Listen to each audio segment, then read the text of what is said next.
Добрый день, коллеги. Тема сегодняшнего семинара – трансляция и обобщение педагогического опыта педагогов колледжа. Цель вебинара – обобщение и распространение успешных педагогических практик колледжа, обмен педагогическим опытом с целью улучшения учебного процесса и внедрения новых методов обучения. Значит, перед тем, как у нас будет трансляция опыта педагогов нашего колледжа, хочу ознакомить вас с приказом. В колледже, значит, вышел приказ в соответствии с правилами и условиями проведения аттестации педагогов приказа министра образования и науки Республики Казахстан от 27 января 2016 года с изменениями 32-м приказом распространить опыт авторов методических материалов и разработок, рекомендованных учебно-методическим советом при управлении образованием города Алматы. Следующих педагогов: Нурбакова Аяулла Серикмухаметовна, Бойко Елена Анатольевна, Бойко Леонид Сергеевич, Салимова Салтанат Нурсулановна, Тарпанова Мадина Казбековна, Тобухпаева Асель Сериковна, Ахмеджанова Мирюарт Галимжановна, Сатпаева Нургуль Худайбергеновна, Каримов Жанат Шатауич. И также у нас имеются соавторы: Бекайдарова Бахткуль Нурлубекқызы и Байтулакова Алтынгуль Нисипкамитовна. На основании этого приказа был составлен программа вебинара, с которым тоже хочу ознакомить. Значит, как вы поняли, у нас началось вебинар в 2 часа, а окончание в 5 часов. Формат в Zoom. Гости – педагоги Житосуйского, Ауэзовского, Медеевского районов. Значит, первым у нас выступают докладчики на тему методическое указание по выполнению курсового проекта по дисциплине технология ремонта тягового подвижного состава. Бойко Елена Анатольевна, Нурбакова Аяула Серикмухаметовна, Бойко Леонид Сергеевич. Вторая тема у нас методическое указание по выполнению курсового проекта по дисциплине экономика транспорта и управление производством. Докладчики: Бойко Елена Анатольевна, Бойко Леонид Сергеевич, Нурбакова Аяула Серикмухаметовна. Третий выступает у нас по сборнику методических указаний к выполнению лабораторных и практических работ по дисциплине электропитающие устройства СЦБ Салимова Салтанат Нурсулановна и Бекайдарова Бахткуль Нурлубекқызы. Четвертыми выступают у нас Бойко Елена Анатольевна и Леонид Сергеевич на тему исследования работы аппаратов защиты дизельного оборудования в электрических схемах тепловоза. Следующие выступает тоже Бойко Елена Анатольевна, Бойко Леонид Сергеевич и Байтулакова Алтынгуль Нисипкамитовна на тему исследования характеристик элементов и системы автоматического регулирования напряжения генератора тепловоза. Далее выступает Бойко Леонид Сергеевич, Бойко Елена Анатольевна, Тарпанова Мадина Казбековна на тему исследования работы аппаратов защиты силовых цепей электрической передачи тепловоза.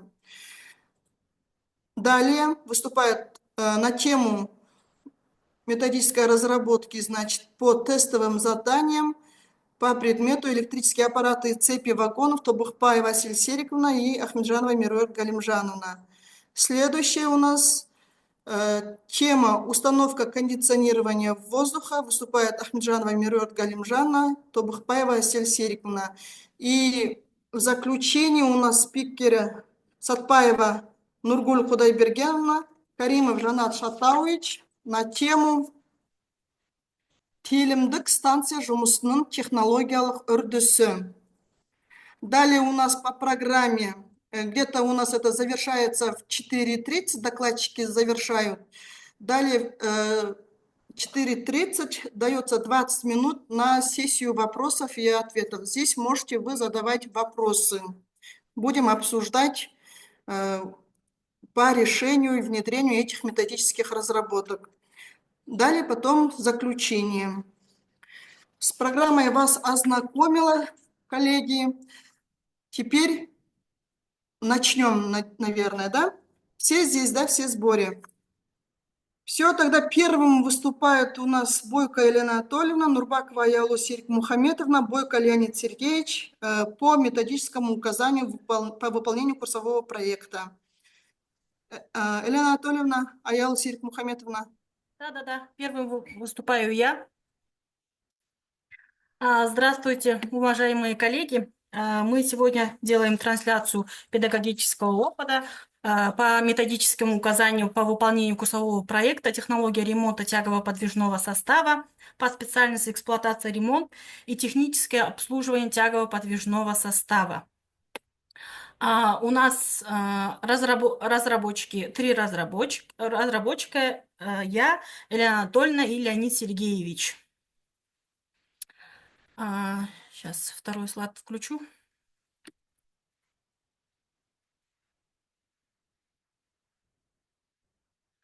Мы разработали... Что-то у меня... Второй у вас видно, да?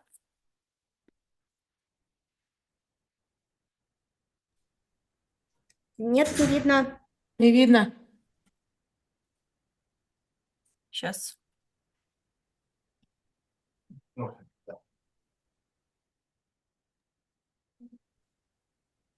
Все. Мы получили с городского научно-методического центра новых технологий образования свидетельства 21 февраля 2025 года. И цели задачи курсового проекта – это раскрыть учащимся сущность и практическое значение ключевых понятий технологии ремонта тягового подвижного состава. При этом особое внимание должна быть уделена изучению причин неисправности и износа деталей локомотивов, принципов системы ремонта, технологии ремонта, методов проверки и испытания сборочных единиц и деталей тепловоза. Содержание методического указания входит пояснительная записка, требования структурным элементам проекта, основная часть, индивидуальная часть и список использованных предложений. Следующим.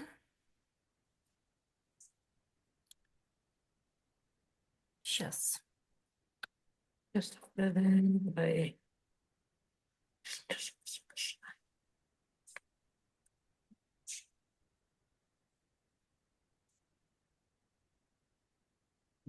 Следующее у нас сейчас не открывается. Вот видите, труда еду как бы. Это объем содержания курсового проекта и оформление курсового проекта. И структура курсового проекта. В структуру курсового проекта входит титульный лист, задание, содержание, введение и основная часть, индивидуальная часть, список используемых литератур, приложение и графическая часть.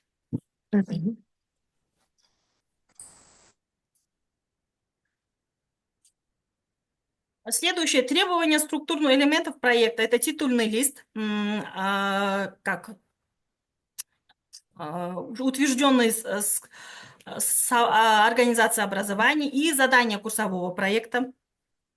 Задание курсового проекта у нас разработано 30 вариантов.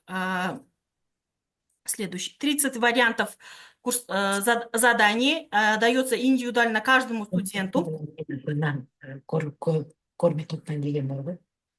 И методическое указание выполнения курсового проекта, общая часть – это выбор места и копировки, организация ТО-2, способ обслуживания тепловозными бригадами. Это мы показываем вам пример, когда уже студенты уже сделали курсовой проект. Это мы сфотографировали, и пример вам даем. Определение эксплуатируемого парка тепловоза, грузового пассажирского движения.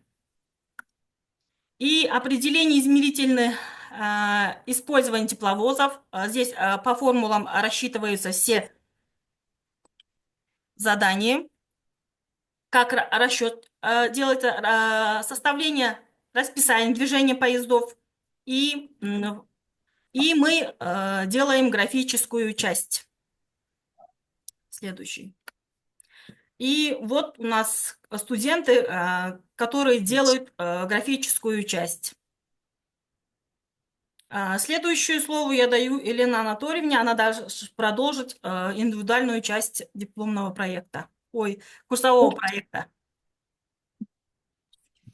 В индивидуальной части курсового проекта предусматривается ремонт, испытание, назначение какой-то технической единицы. То есть мы должны каждому студенту выдать задание, определенные технические единицы, то есть может быть колесная пара, может быть электрические машины, может быть двигатель внутреннего сгорания, ну, в общем, любую единицу, из которой состоит наш локомотив.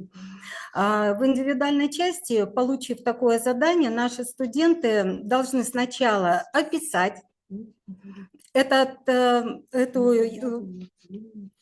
сборочную единицу, потом составить периодичность и сроки контроля за выполнением ремонта. В этом пункте указываются непосредственно сроки контроля, установленные по действующим приказам и указаниям АО НК-КТЖ. Условия работы на тепловозе. Ребенок здесь должен, студент, описать непосредственно характеристики повреждений, причины, почему они возникают, и дать объяснение. Далее идет разработка технологического процесса очистки сборочной единицы при ее ремонте, где студент описывает конкретно сборочную единицу, как от начала снятия ее с локомотива и до того, как ее подадут в ремонтное отделение или в цех. Следующее идет выбор и обоснование способа устранения неисправности деталей сборочной единицы. Для этого студент должен описать конкретно способ, найти в учебниках или с помощью интернет-порталов. Далее разработка технологической инструкции на ремонт сборочной единицы предоставляется обязательно и описывается. Следующий идет объем выполненных работ при ремонте. То есть если мы берем колесную пару, то мы должны определить, что конкретно мы на ней исправляем, как мы проверяем. Это все полностью описывается. Также сюда входят предельно допустимые размеры, которые допускаются при ремонте и после того, как прошел ремонт. Обычно это идет на зазоры и сопряженные детали. Далее проводится испытание. И испытания обычно проводятся на двигателе внутреннего сгорания, топливной аппаратуре. Также испытания проходят обязательно электрические машины, электрические аппараты, тормозное оборудование. Все это в зависимости от задания студента, он это все выполняет. Следующее – организация рабочего места и техника безопасности. Здесь студент должен привести примеры научной организации труда в отделении, научной организации труда непосредственно в цехе, который ему дан, и описать технику безопасности и охрану труда при выполнении ремонтных работ и технического обслуживания данной единицы. Также он должен описать техническое оборудование, применяемое при выполнении ремонтных программ. В пункте 8 выполнения указанного преподавателем должен обязательно присутствовать или электрическая схема, или кинематическая схема, желательно на листе формата А3. Кроме всего остального, у нас имеется и примерное содержание графической части. Следующий слайд можно?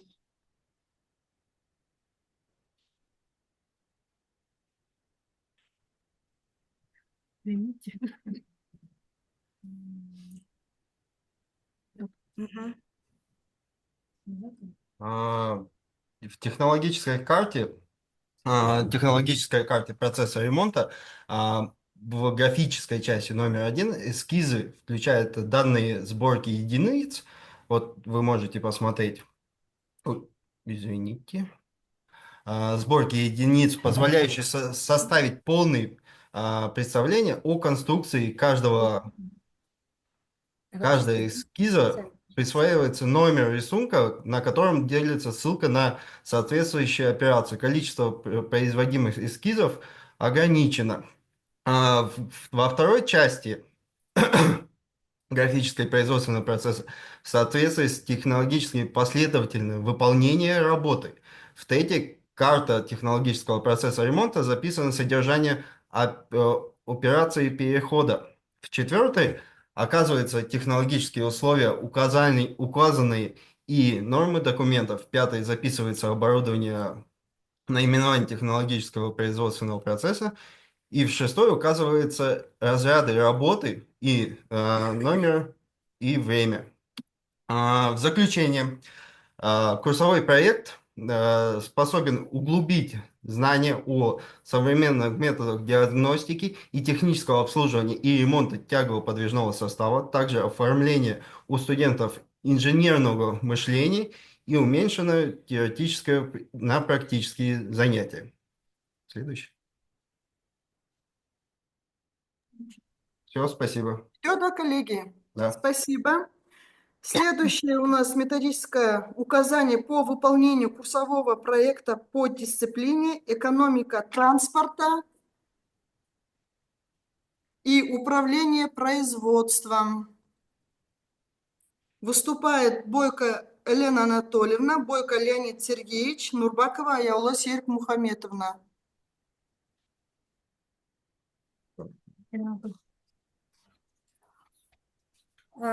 Хочу представить вам методические указания по выполнению курсового проекта «Экономика транспорта и управление производством» для специальности 07-16-05-00 «Эксплуатация, ремонт и техническое обслуживание тягово-подвижного состава железных дорог».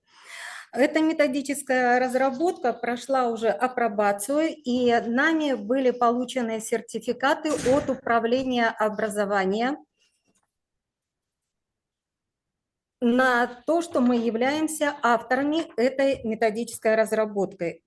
Цели курсового проекта – это закрепление теоретических знаний и приобретение практических навыков в области экономики транспорта и управления производством применительно к тяговому подвижному составу железных дорог. В рамках проекта студенты анализируют экономические показатели локомотивного депо, рассчитывают производственные мощности, определяют оптимальную организацию ремонтных работ и оценивают экономическую эффективность предложенных мероприятий. Это же методическое указание может быть предложено в качестве, то есть может быть использовано также и на предприятиях работниками локомотивного хозяйства. Содержание курсового проекта состоит у нас из 3 разделов. Это первый раздел. Разрабатываются вопросы организации работы одного из подразделений локомотивного хозяйства. В частности, у нас подразделение чаще всего мы принимаем это эксплуатация и отделение ремонта. Сначала мы рассчитываем пункт технического обслуживания тепловозов и дизель-поездов. Затем закрытая экипировочная, сколько закрытых экипировочных стойл или открытых путей. Далее пункт экипировки технического обслуживания тепловоза. Рекомендуется разработка реальных тем. Вопросы улучшения эксплуатационных работ на конкретном участке дороги. В нашем случае мы чаще всего берем участок Алма-Ата-Саразы. Пути и методы экономии материальных ресурсов – это топливо, смазка и другие при эксплуатации тепловозов. Обобщение передового опыта машиниста данного депо по вождению поездов увеличенного веса. И в третьем разделе обычно рассчитываются эксплуатационные расходы по техническому обслуживанию или экипировке локомотивов, в частности, тепловозов или дизель-поездов. В общей части мы рассчитываем выбор и место экипировки ТО-2 необходимо для обслуживания тепловозов бригадами. По этим расчетам составляется график движения поездов, также составляется расписание движения поездов, определяется потребное количество локомотивных бригад, составляется расписание и график работы локомотивных бригад, расчет программы фронта ремонта тепловозов и определение инвентарного парка, расчет процента неисправных тепловозов. Если можно, следующие слайды.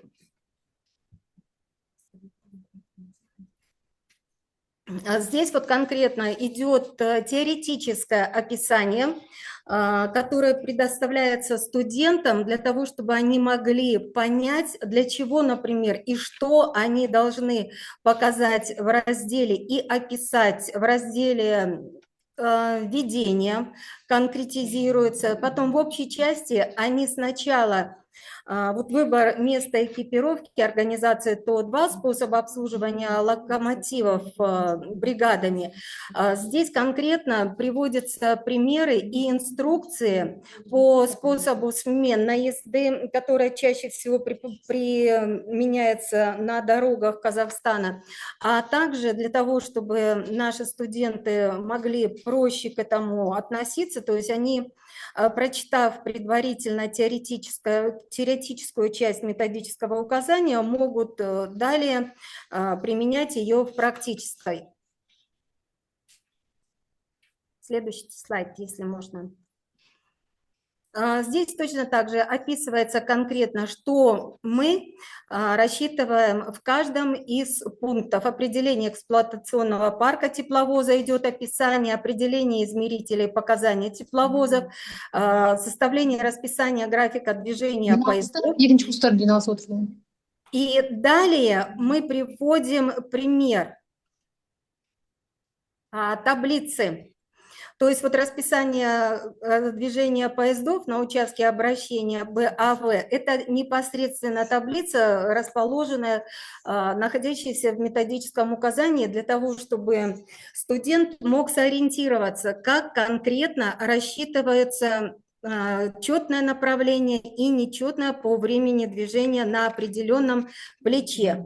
Также вот приводятся расчетные показатели, которые непосредственно наши студенты уже применяют на данном семестре. Следующий.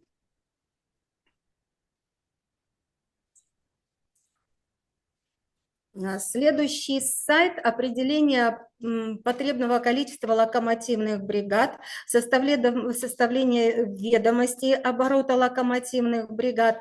Все это нам надо для того, чтобы мы знали, какое количество явочных и списочных людей мы должны использовать при составлении рабочих смен.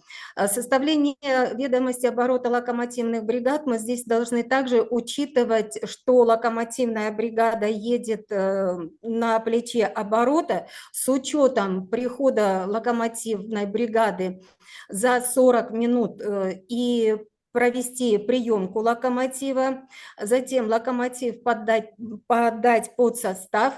Приехав в пункт оборота, мы его должны сдать. На это тоже дается 40 минут. И в зависимости от продолжительности работы локомотивной бригады, если она не превышает 8 часов, то есть локомотивная бригада должна в пункте оборота отдыхать 4 часа. Если у нас меньше или больше затраченного времени, значит локомотивная бригада в зависимости от затраты времени в процентном соотношении должна или увеличить свой отдых, или уменьшить. И на следующем слайде, если можно, здесь это подвязка, ведомость работы локомотивных бригад по пункту оборота. То есть каждый локомотив подвязывается по готовности, то есть когда локомотив приехал, его, то есть немножечко это слайд такой, что локомотив пришел на станцию, он приходит в техническое обслуживание, и его уже подают под следующий состав в зависимости от того, на какое время ему он по времени подходит. То есть это называется подвязка. Следующее. Елена Анатольевна, можно я продолжу? Хорошо. На этом слайде вы можете заметить, это именно графическая часть по движению локомотивов и локомотивных бригад, которая показывается на миллиметровой бумаге. Это студенты наши чертили для лабораторной работы. На следующем слайде вы видите составление расписания и графика работы локомотивных бригад. Основа организации труда, отдыха локомотивных бригад является четкое планирование рабочего времени и совмещение определенных временных начал. Все? Этого нету. На этом слайде... На этом слайде мы видим... Сейчас, минуточку, извините.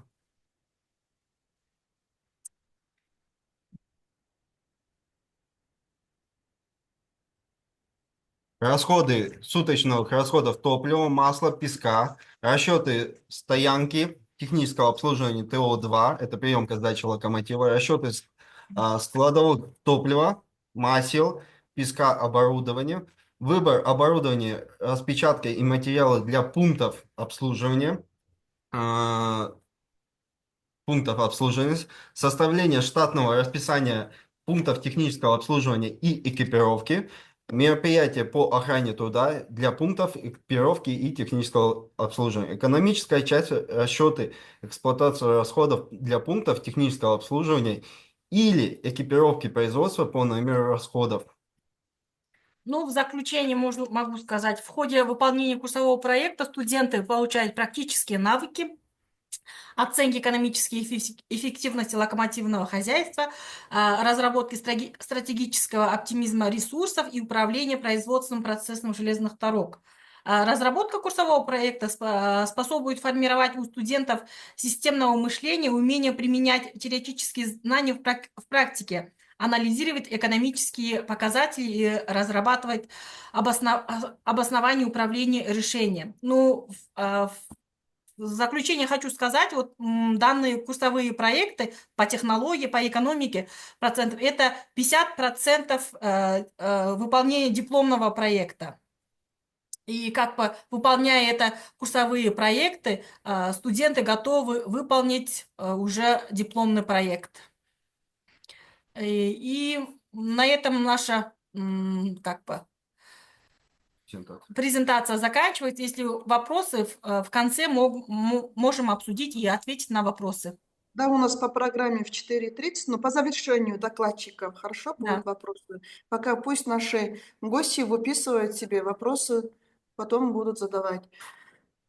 Спасибо. Следующий у нас Салтанат Нурсулановна Салимова и Бекайдарова Бахткуль Нурлыбекқызы на тему «Сборник методических указаний к выполнению лабораторных и практических работ по дисциплине электропитающие устройства». Аяла Серик Мухаметовна, демонстрацию выключите? Демонстрацияға разрешение бересіздер ма? Сәлеметсіздер ма?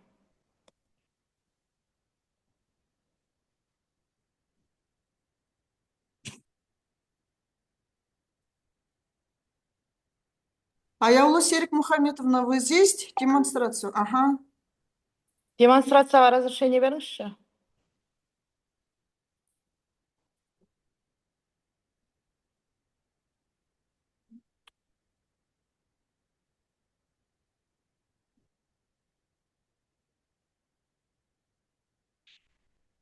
Аяулы апай. Салтанат Нұрсұлановна, сіз өзіңіз поделиться деп бассаңыз, сізге қосылып тұр демонстрация.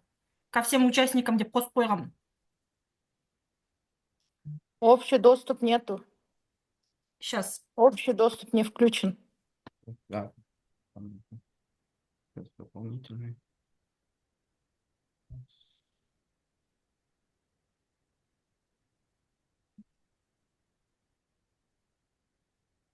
Көрініші енді.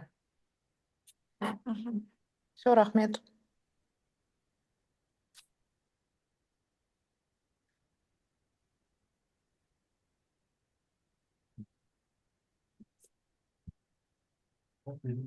Мгм. Следующий файл для себя будет пускать?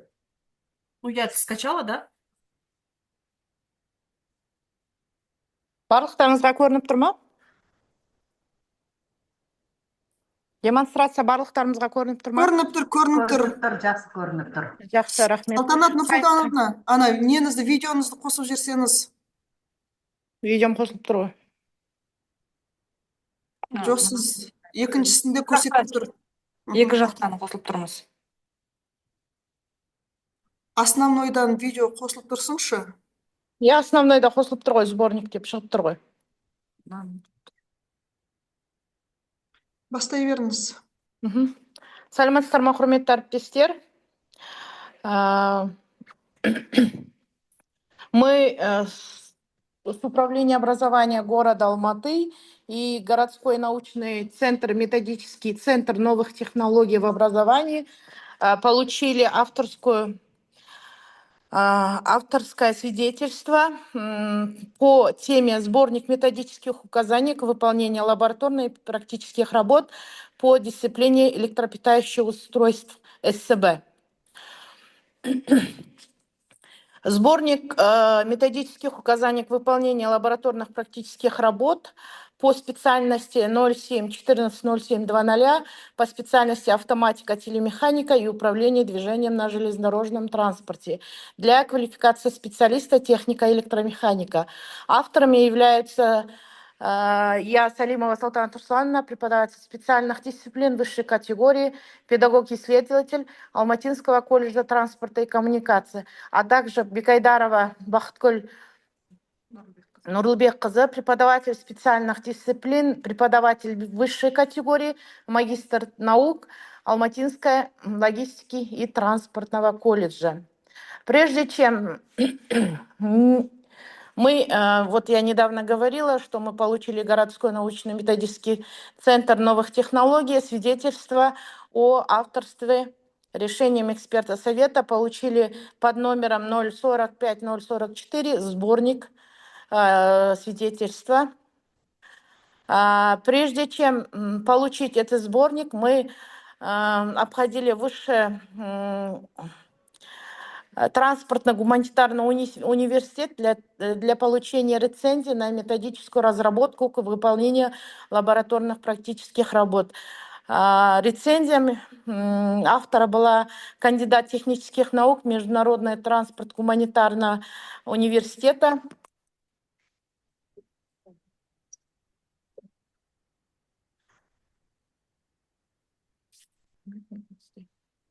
Каскатаев Жанат Алдамачевич. И следующую у нас рецензию мы получили у Маргариты Булатовны Амановой.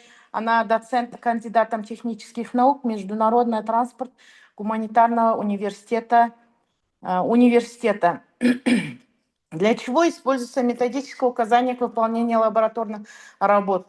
составлен в соответствии учебной программе по дисциплине обязательного компонента электропитающего устройства ВЦБ для студентов колледжа по специальности автоматики, телемеханики и управления на железнодорожном транспорте. В методических указаниях представлена общая характеристика электропитающих устройств автоматики и телемеханики, а также метода построения элементов, основана на физических и конструктивных принципах. Приведены исследования устройств АТМ, назначение их элементов и узлов, структурной схемы и схемы соединения обмоток. При изучении дисциплины ЛПТСБ необходимо, а также рекомендовано проводить интеграцию по дисциплинам автоматики, основы автоматики дискретных устройств, а также система телемеханического контроля, система технической диагностики и интервального регулирования движения поездов. Электропитающее устройство СВ занимает очень важное место в системе подготовки специалистов по техническому обслуживанию АСЕР-ДП, то есть автоматизированных систем управления движением поездов. Основная же задача дисциплин – подготовить учащихся по основным теориям и практике применения и эксплуатации современных электропитающих устройств, приборов и схем на базе, применяющих на железнодорожном транспорте. Методических указаний мы указывали таких тем, перечень тем – это испытание стрелочного электропривода, а также изучение устройств принцип действия трансформатора типа однофазленного масляного и трансформатора силового трансформатора ТС. Изучение устройств принципа действия трансформатора типа ОМ и ТС всех типов.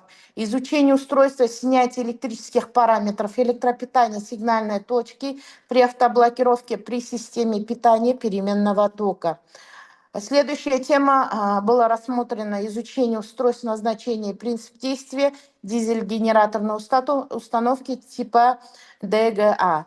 Следующая тема изучение устройств щитовой установки центрального поста электрическая централизация. При выполнении методических указаний нами было специальное положение от Горметодкабинете дано, как разработать методическое указание к выполнению авторских работ. По этим мы уже прошли апробацию и получили свидетельство. Следующее будет уже рассматривать, открыть полностью одну тему. Соавтор Бегайдарова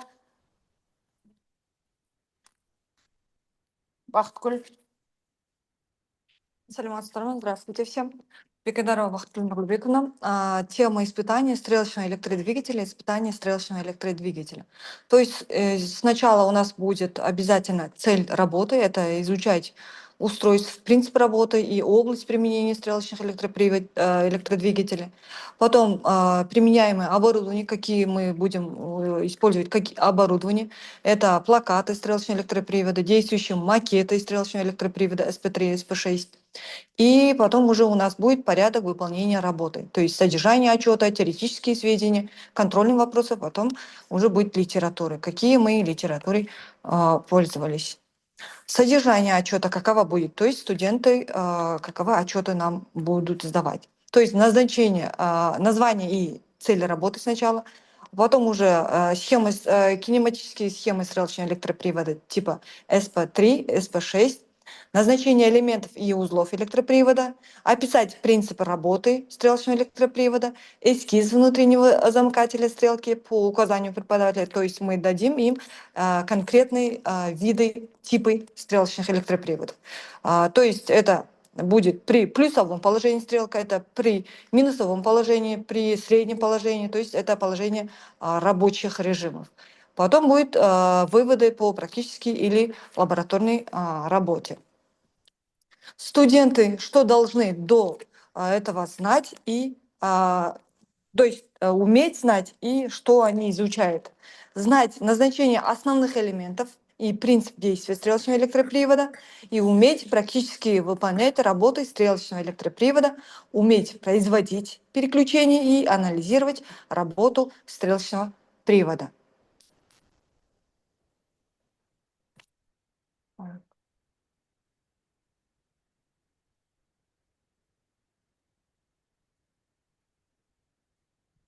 В стрелочных приводах применяют следующие электродвигатели. МСП 0,15 постоянного тока номинальной мощностью 0,15 киловаттов, напряжением 30, 100, 160 вольтов. Используется для нормально действующих и быстродействующих электроприводов. МСП 0,25 постоянного тока номинальной действующей мощностью 0,25 киловаттов, напряжением 30, 100, 160 вольт. Используется для быстродействующих электроприводов. МСБ 0,15 постоянного тока номинальной мощностью 0,15 киловаттов, напряжение 30, 100, 160 вольтов. Используется для нормально действующих электроприводов. МСП 0,25 переменного тока трехфазный, асинхронный, с коротко замкнутым ротором на напряжение 127-220 вольтов с номинальной мощностью 0,25 киловаттов. МСП 0,3 переменного тока трехфазный, асинхронный, трехходной, номинальное напряжение 110-190 вольтов, номинальная мощность 0,3 киловаттов. МСТ 0,6 быстроходный на напряжение 110 и 190 вольтов. Здесь у нас рисунок электропривода, который находится на железной дороге, то есть на линии, по нашим словам, электропривод типа СП общий. Осуществляет совместный перевод и одновременное запирание обоих остряков стрелки, развивает большое тяговое усилие, более надежен в работе, чем взрезной. Такой электропривод не имеет взрезного устройства, и при взрезе стрелки происходит поломка его частей. А это электропривод у нас в этом колледже, то есть государственном колледже имеется. Мы уже в скором времени проходим по этим WorldSkills, то есть чемпионат, именно сборка, именно монтажных работ по электроприводе. У нас это уже студенты знают, видят каждый день. В данное время в нашей стране используется два вида электропривода, то есть взрезной СП2, СП3, не взрезной, а взрезной СП6. Это у нас электрические, то есть структурные схемы электроприводов. Заключение.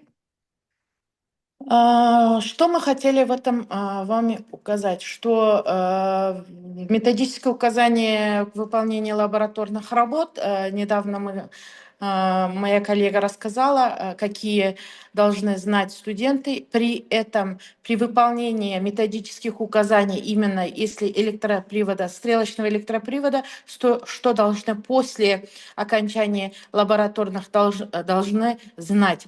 То есть они должны с помощью, например, у нас имеется два типа электропривода, СП6 и СП65. То есть на СП6, если ребята сами же разбирают и собирают с помощью преподавателя привод, а в СП65 они с помощью автоматического рабочего места АРМ с помощью программирования открывает стрелочный электропривод и закрывает стрелочный электропривод. При этом, изучив эти же технологии, они смогут на производстве уже спокойно работать в электроприводе спокойно. То есть, что находится у нас на производстве, находится у нас. Наша цель была студентам дать технологию всех наших лабораторных практических работ по тематике которой, чтобы они могли уметь показать или же полностью раскрывать методы построения элементов или основных физических конструктивных принципов автоматики и телемеханики. В будущем мы хотим еще дальше продолжить по этой же специальности, открыть еще, взять подтверждение по другим авторам всех методических указаний. Спасибо за внимание. Спасибо. Все, спасибо. Демонстрацию можете отключить, Салтанат Нурсултановна. Следующая тема у нас – исследование работы аппаратов защиты дизельного оборудования в электрических схемах тепловоза. Выступает у нас на эту тему Бойко Елена Анатольевна и Бойко Леонид Сергеевич. Опять же. Начинайте. Видно презентацию? Да, видно, только сделай на полный экран показ слайдов. Сейчас. Вот это надо закрыть. Сейчас, секундочку. Не. Не сохранить.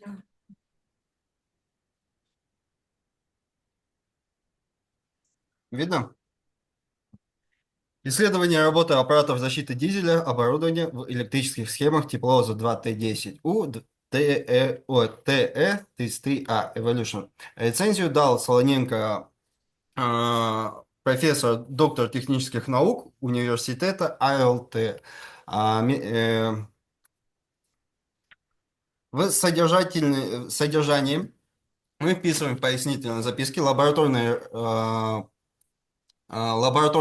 номер 1 исследование работы аппаратов защиты электрических схем тепловоза 2Т10У и TE33A. Вторая лабораторная исследование работы аппарата защиты электрических схем тепловоза 2ТУ при движении предельных температур воды и масла. Третье лабораторное исследование работы аппаратов защиты схем тех же локомотивов при повышении давления в картере дизеля. Это лабораторные ведутся по реальным схемам, которые находятся у нас в колледже, стенды схемы по тепловозу 2Т10У. Секундочку. Лабораторная работа, исследование работы защиты электрических схем тепловоза при недостаточном давлении масла дизеля. Общее положение. Цель работы – исследовать аппараты защиты электрических схем при недостатке давления масла в дизеле. Задача – изучить неисправности, конструкции, принципы действия и работы электрических схем реле защиты. Вот по этой электрической схеме, которую мы начертили, полностью показывается работа аппаратов защиты давления.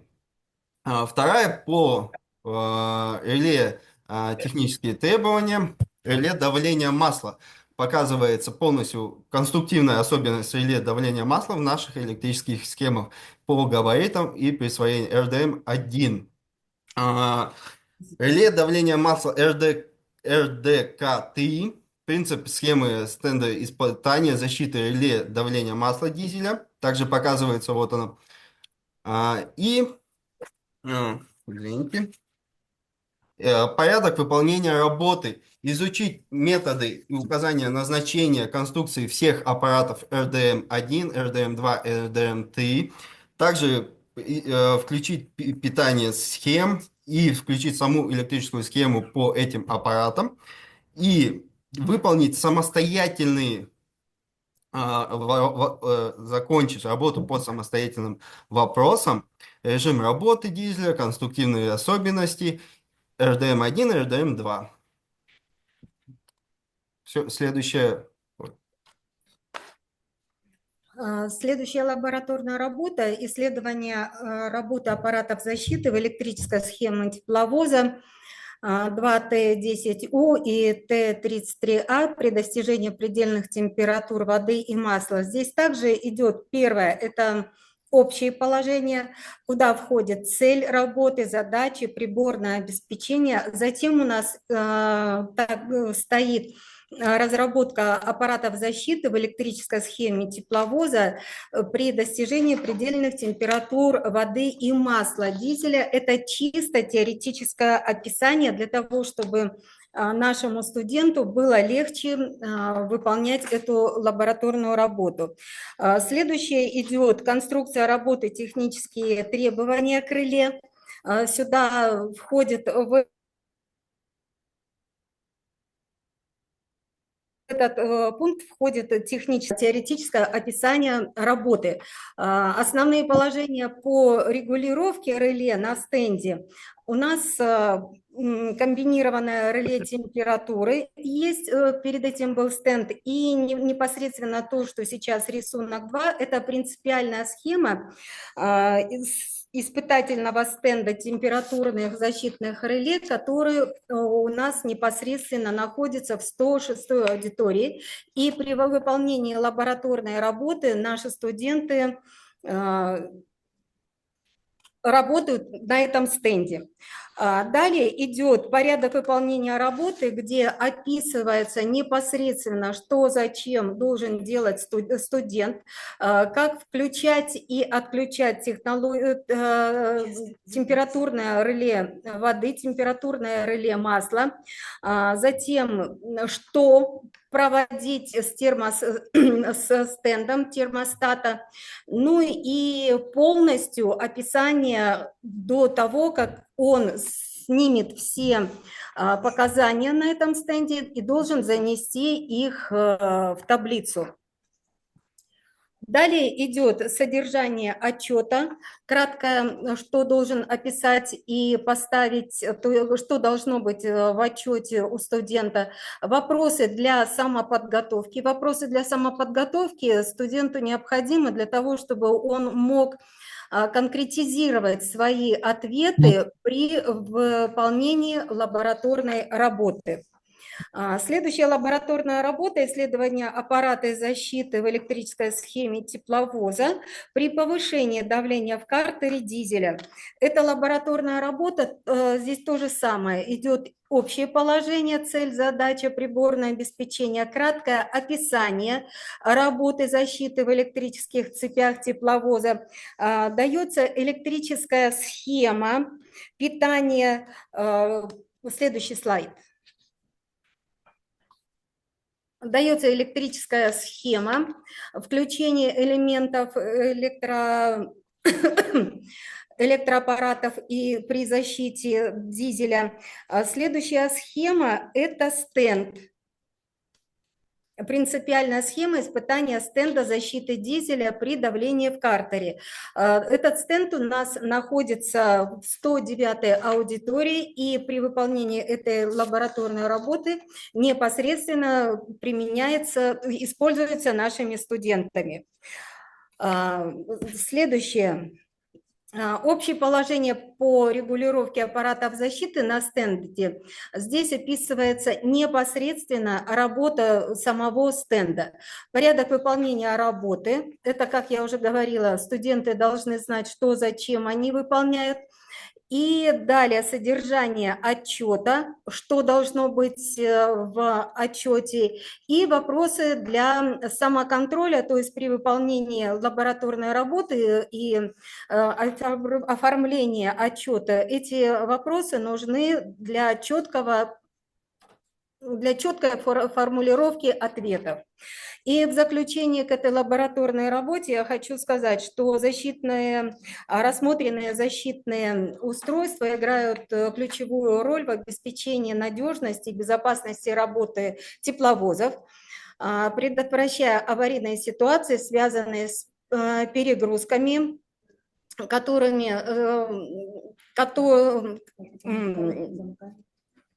контакторами замыкания и другими неисправностями. Анализ схем показал, что аппараты защиты обладают высокой степенью автоматизации и адаптации к условиям эксплуатации подвижного состава. Практические исследования подтвердило эффективность применяемых методов защиты и позволило выявить возможность направления для их дальнейшего совершенствования. Полученные результаты могут в дальнейшем быть использованы нашими студентами как при написании дипломных работ, курсовых проектов, а также, когда они уже будут устроены в депо, им помогут в работе и повышении самообразования. На этом все. Спасибо. Спасибо, Елена Анатольевна. Следующая тема у нас комплексные исследования характеристик элементов и системы автоматического регулирования напряжения генератора тепловозов. Выступает Байтулакова Алтынгуль Несипкамитовна, Бойко Елена Анатольевна, Бойко Леонид Сергеевич. Добрый день. Еще один раз начну сразу. Секундочку. Комплексное исследование характеристик элементов систем автоматического регулирования напряжения тяговых генераторов постоянного тока с использованием магнитов усиления и генераторов возбуждения на примере тепловоза 2Т10УУТ. Рецензию дал Солоненко также. Лабораторная работа состоит из 3 лабораторных исследования характеристик ТПН и ТПТ в работе системы автоматической регулировки напряжения тягового генератора. Это первое. Вторая – исследование характеристик бесконтактных тахометрического блока индукционного датчика и работы ЦРА. Напряжение тягового генератора – это вторая. И третье исследование характеристик амплистата возбуждения и селективного узлов работы ЦРА напряжения генератора тягового ТУ 2Т10У и Т.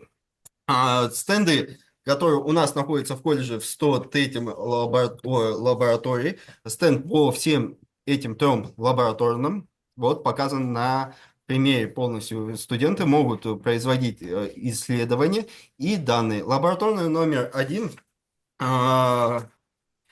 исследование характеристик ТПН и ТПТ. Цель работы – исследовать характеристики трансформаторов постоянного тока и напряжения в работе системы автоматической регулировки напряжения тяговых генераторов тепловозов 2Т10У и УТ. Прибор обеспечивания, типовые оборудования тепловоза, контрольно-измерительных приборов, общее назначение. Вот у нас имеется схема работы, технической работы ТПТ и ТПН, принцип действия полностью. Также она имеется у нас в реальном макете, в 106-м кабинете.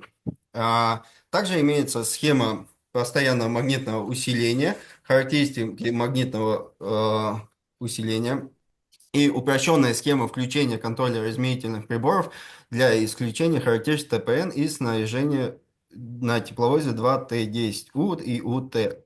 Порядок выполнения работы включает зарядку агрегатов для питания электрических приборов, синхронизацию и подключение всех данных.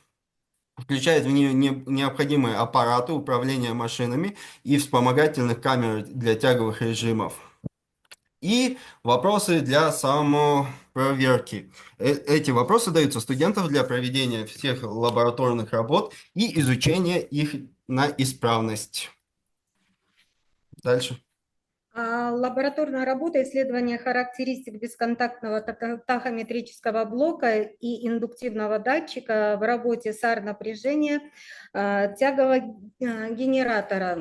В общем положении также идет описание цели работы, задачи работы приборного обеспечения. Далее идет теоретическое описание назначения бесконтактного тахометрического блока и индуктивного датчика при работе САР напряжения тягового генератора. Следующее описание идет конструкция, технические характеристики, принцип действия бесконтактного тахометрического блока. Опять-таки хочу повториться, что это надо нашим студентам для того, чтобы им было проще выполнять вот эти все данные и снимать с приборов. Порядок выполнения. Здесь описывается в этом пункте, что зачем должен делать студент и как это оформлять. Следующее.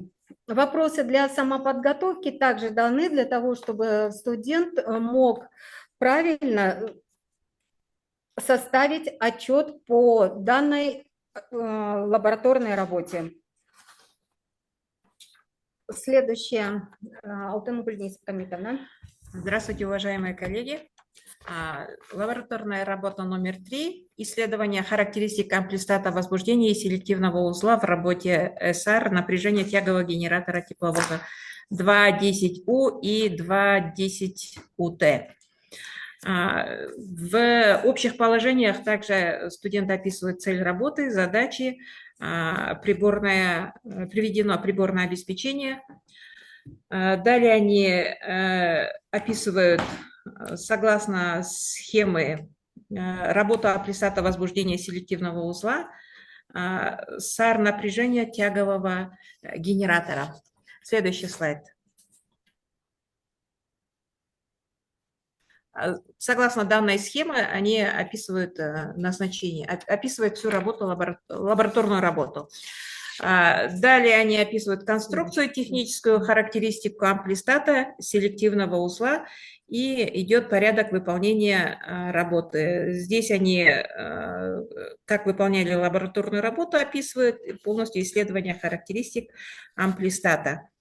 И в заключение проведенные исследования подтвердили, что эффективность применения магнитных усилителей в системе САР обеспечивает стабильность выходного напряжения и повышение надежности работы электрической части тепловоза. Экспериментальные расчетные данные продемонстрировали соответствие системы установленным требованиям, а также ее способность компенсировать изменения нагрузки внешних факторов. Данные результаты могут быть использованы при диагностике и обслуживании систем автоматического регулирования напряжения тяговых генераторов, а также при модернизации электрических систем тепловозов серии 2Т10У и 2Т10УТ. У меня все. Спасибо. Спасибо, коллеги. Следующая тема у нас исследование работы аппаратов защиты силовых цепей электрической передачи тепловоза. Докладчики Тарпанова Мадина Казбековна, Бойко Леонид Сергеевич, Бойко Елена Анатольевна. Добрый день, коллеги, еще один раз. Исследование работы аппаратов защиты силовых цепей электрических передач тепловозом. Рецензию также дал Солоненко. Содержание: имеется 2 лабораторных работы по исследованию работы релейных аппаратов защиты и в комплексном противоблочном устройстве тепловоза 2Т10МУ, УТ и ТЭ-33А. Второе: исследование работы релейных аппаратов защиты силовых цепей электропередачи тепловоза 2Т10МУ, ТУ и ТЭ-33А. Лабораторная работа номер 1. Цель лабораторной работы — исследование работы релейных аппаратов защиты РБ-1 по третью и РЗ в комплексном противоблочном устройстве электрической схемы тепловоза 2Т10У, УТ, ТЭ-33А. Задача — изучить назначение конструкции, принцип действия работы РБ и РП, назначение реле, блокировки в противобуксовой системы. Вот она, сама схема. Принципы электрической схемы: включение катушки реле, блокировки и реле обрыва возбуждения. Также имеется электрическое комплексное противобуксовое устройство, электрическая схема, и электрическое комплексное противобуксовое устройство в цели системы возбуждения тягового генератора электрической схемы тепловоза 2Т10УУТ. Система ограничения частоты вращения тягового генератора и одновременно буксовой шестерни колесных пар. Техническое требование к реле буксования. Вот она также схема. Также оно имеется у нас в колледже в реальном макете. Извините. В 106-м кабинете. Технические данные реле показаны у нас для лабораторных работ. Общее положение настройки реле. Порядок выполнения работы, изучение с помощью методик указания работы РБ1 и до третьей при полном объеме. Вопросы для самопроверки: назначение реле противобуксового устройства, включение элементов реле защиты и того, остальные все вопросы вы видите. Елена Анатольевна?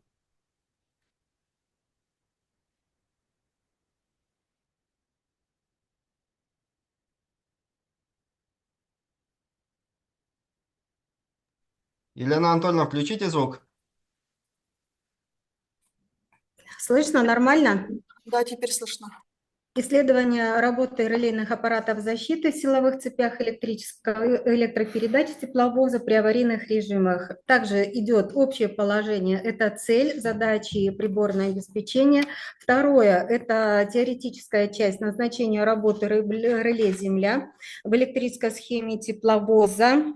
Далее следующий слайд. Показывается принципиальная схема включения и действия реле «Земля». Если можно, слайд следующий. Принципиальная схема. Здесь на следующем слайде две схемы. Одна принципиальная схема включения реле «Земля», вторая принципиальная схема цепей питания, катушек, контакторов КВВВ. Следующий слайд.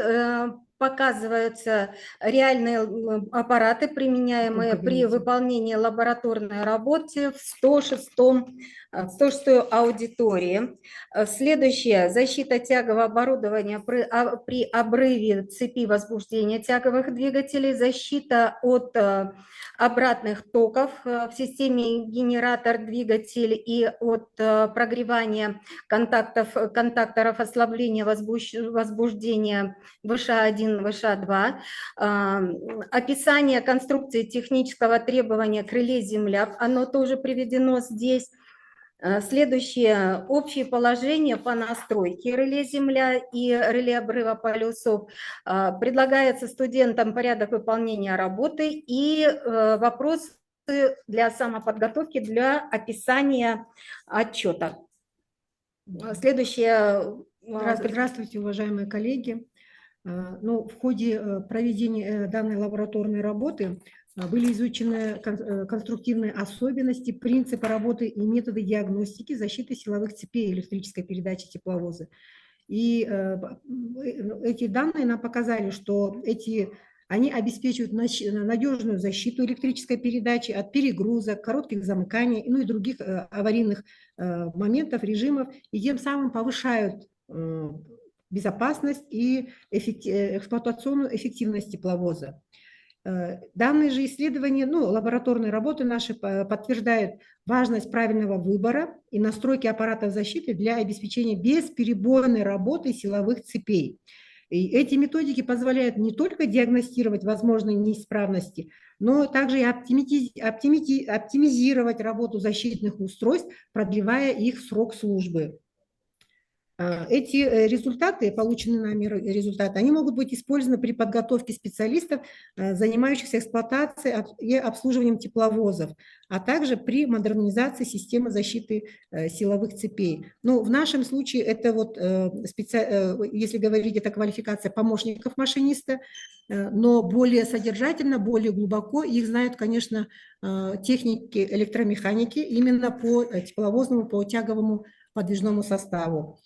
Ну и, конечно, дальнейшие исследования в этой области позволят усовершенствовать существующие системы и повысить надежность работы электрической передачи тепловозов. Спасибо за внимание. Коллеги, спасибо. Демонстрацию можете выключить. Коллеги, далеко не уходим. У нас еще впереди сессия вопросов и ответов, да? Следующая тема у нас – тестовые задания по предмету электрические аппараты и цепи вагонов. Докладчики Тобухбаева Асель Сериковна, Ахмеджанова Мируэрт Галимжановна. Сейчас включим демонстрацию.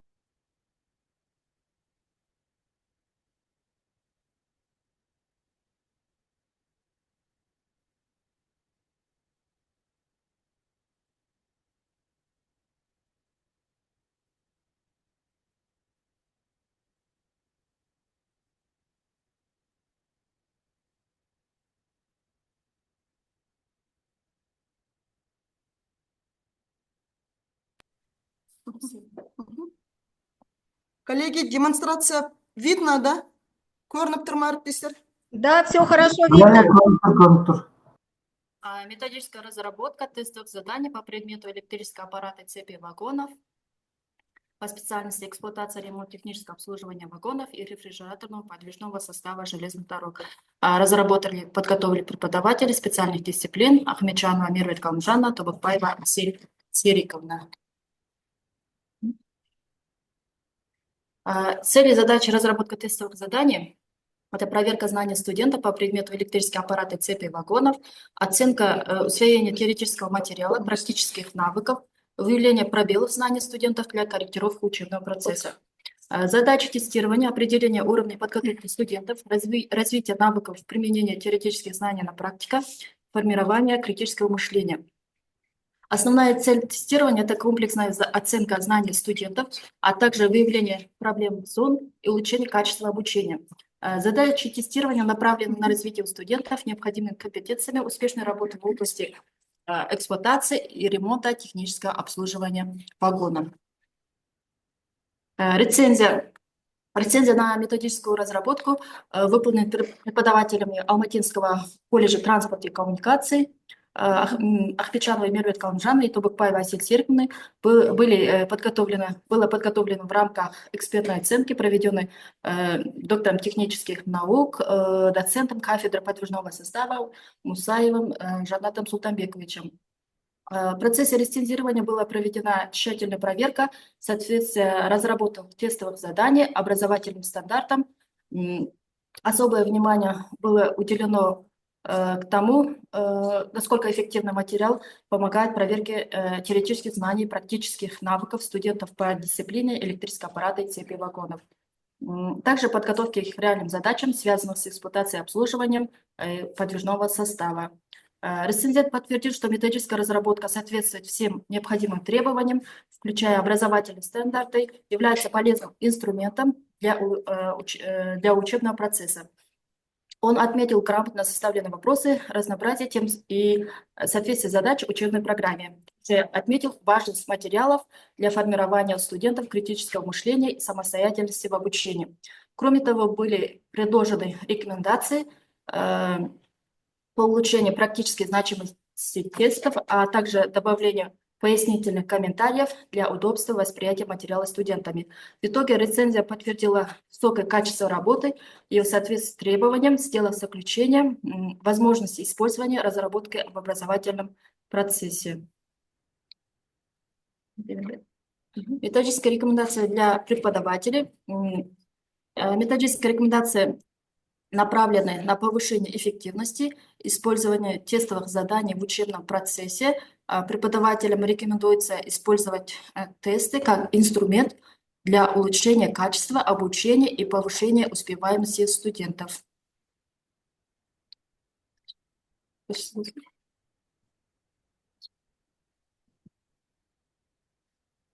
У вас все? Преимущество использования тестовых заданий. Использование тестовых заданий в учебном процессе имеет ряд преимуществ: объективность, эффективность и универсальность. Делать их незаменимым инструментом для оценки знаний студентов, повышения качества обучения. Тесты позволяют преподавателям быстро и точно оценить уровень подготовки студентов и выявить пробелы в знании для корректировки учащихся.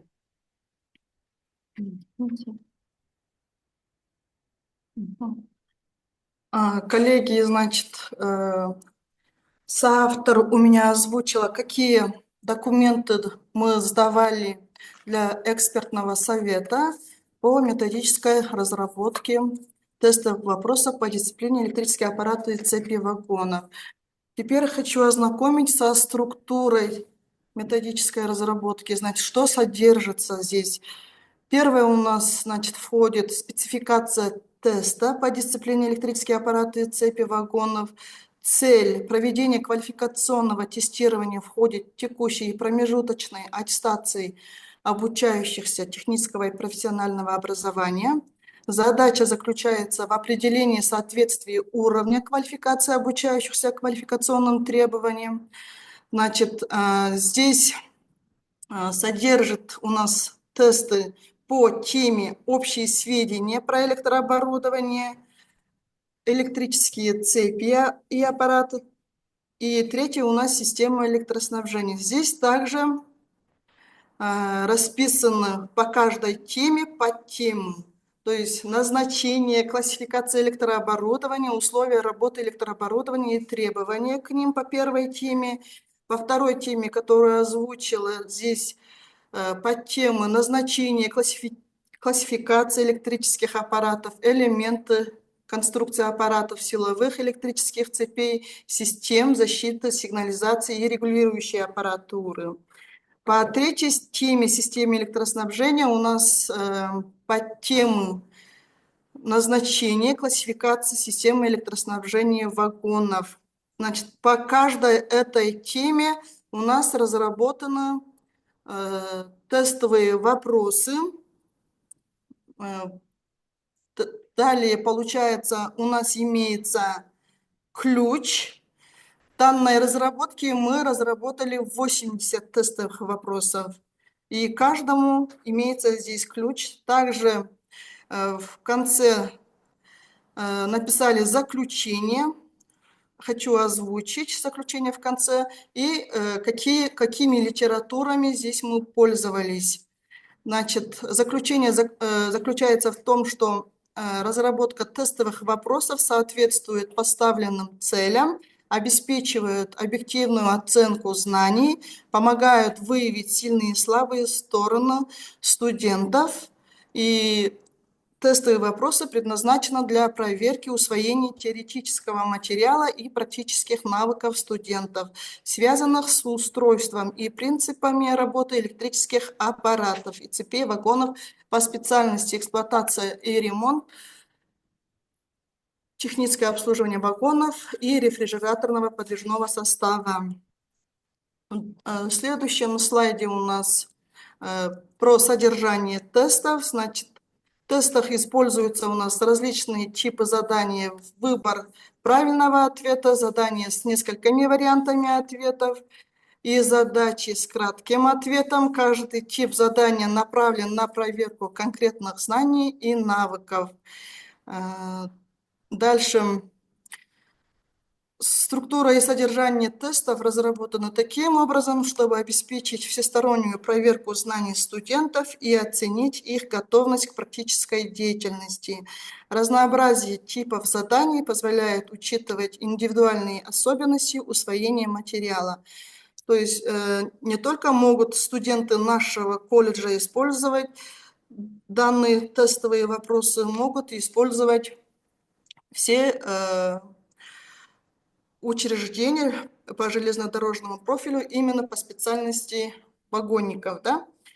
По критериям оценки здесь ответы студентов оцениваются по шкале баллов, где каждый правильный ответ приносит определенное количество баллов. Шкала баллов позволяет объективно оценить уровень знаний студентов.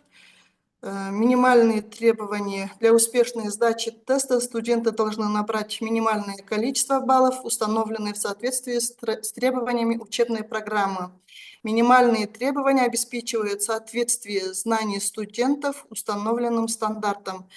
Вы все знаете, что мы работаем в соответствии часов, которые у нас указаны в учебном плане, да? Так, далее у нас про антиплагиат, то есть когда мы давали методическую разработку для экспертного совета, мы должны были пройти антиплагиат, где показывает уникальность 70-80%. Здесь хочу подчеркнуть, воспользовались киллер антиплагиатом. Угу. И в заключении. Тестовые задания по предмету электрические аппараты и цепи вагонов являются эффективным инструментом для проверки знаний и навыков студентов специальностей эксплуатация, ремонт и техническое обслуживание вагонов и рефрижераторного подвижного состава. Рекомендуется использовать тестовые задания в комплексе с другими формами контроля, такими как устные ответы, практические задания. Важно проводить анализ результатов тестирования для корректировки учебного процесса и индивидуальной работы со студентами. Да? Угу.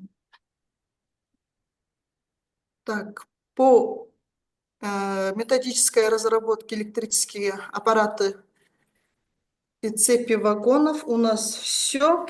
Следующий у нас установка кондиционирования воздуха. Докладчики Тобухпаева Асель Сериковна, Ахмеджанова Мируэрт Галимжановна. Сейчас вот это надо мне остановить.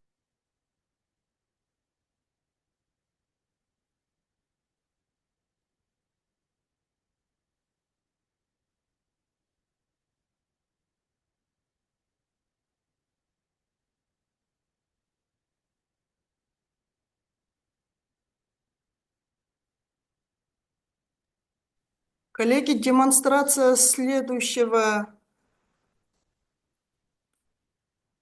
разработки открыта, да, видно вам?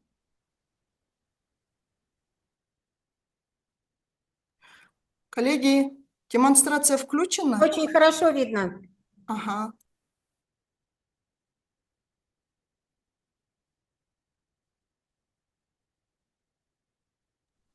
Мгм. Учебное пособие «Установка кондиционирования воздуха пассажирских вагонов». Специальность эксплуатация, ремонт, техническое обслуживание вагонов рефрижераторного подвижного состава железных дорог. Разработали преподаватели специальных дисциплин Ахмеджанова Мервит Хамжанна, Тобакбаева Асель Сериковна. Данное учебное пособие разработано для студентов колледжа железнодорожного транспорта и работников вагонного хозяйства. Оно охватывает теоретические основы кондиционирования воздуха, пассажирских вагонов, характеристики систем вентиляции, отопления, охлаждения. Также содержит методические рекомендации по выполнению лабораторных работ. Пособие предназначено для углубленного изучения дисциплины холодильной машины и установки кондиционирования воздуха и может быть полезно при эксплуатации и ремонте установок кондиционирования воздуха. Рецензия. Рецензия на учебное пособие «Установка кондиционирования воздуха», разработана преподавателями Алматинского колледжа транспорта и коммуникации Ахмеджановой Мервет Калмжановой и Тобакбаевой Асель Сериковной, была получена в рамках экспертной оценки, проведенной ассоциированным профессором, доктором технических наук, доцентом кафедры подвижного состава АЛТ университет имени Мухамеджанова Тынышпаева Мусаевым Жанатом Султанбековичем.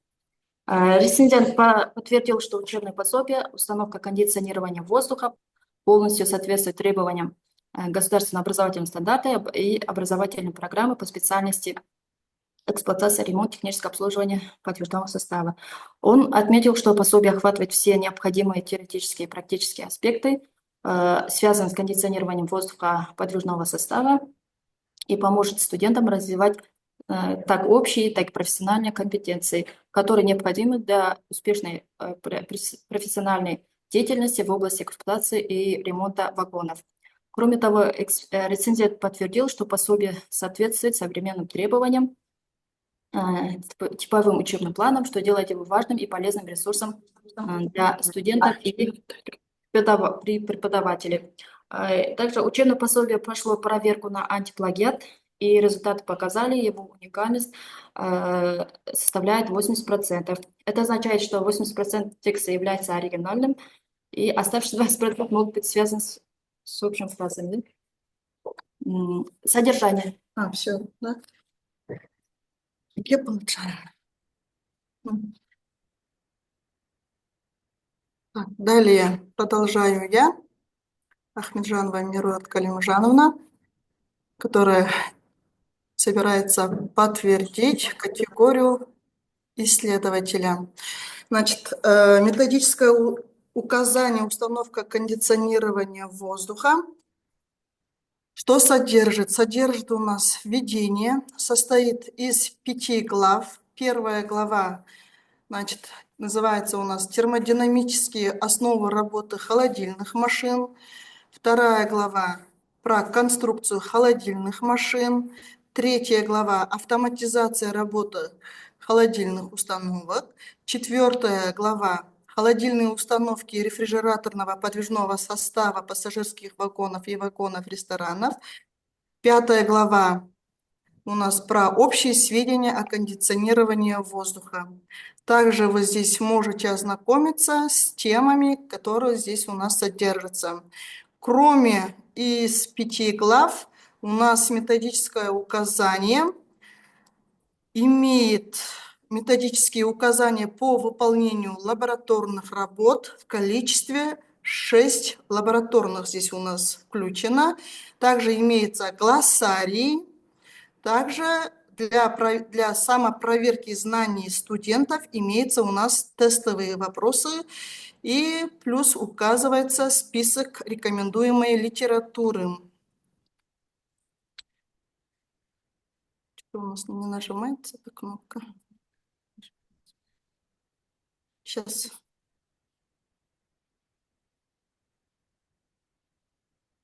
Зависло, что ли? Сейчас, коллеги. Вот. Угу.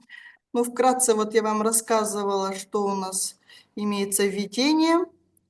Далее про то, что у нас глава 1, о чем содержит, я уже говорила, что про термодинамические основы работы холодильных машин. Глава 2, главу 3 тоже озвучила. Глава 4 и глава 5. Здесь у нас получается теоретический материал. Далее идет у нас лабораторные занятия. Значит, лабораторные занятия в группах у нас проводятся в соответствии с расписанием учебных занятий в колледже. При подготовке к занятиям студент должен предварительно ознакомиться с графиком проведения лабораторных занятий, ознакомиться с описанием соответствующего лабораторного занятия и уяснить, в чем состоит его основная цель.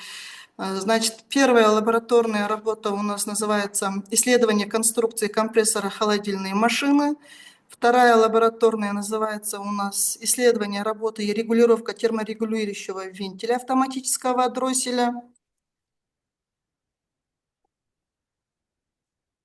Третья лабораторная у нас называется «Исследование работы и регулировка реле давления, реле контроля смазки, температурного реле».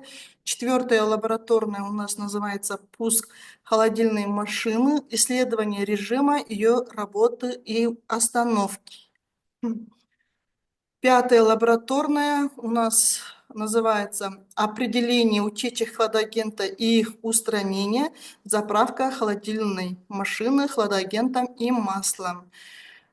Шестая лабораторная у нас называется «Исследование конструкции, установки кондиционирования воздуха». В каждой лабораторной, значит, описывается цель занятия, оборудование, какие должны использоваться, которые у нас имеются в кабинетах. Также идет методическая рекомендация, как выполнять отчет. То есть и теоретическая часть, и методическое указание внутри вот этих лабораторных работ имеется, сопровождается у нас с рисунками.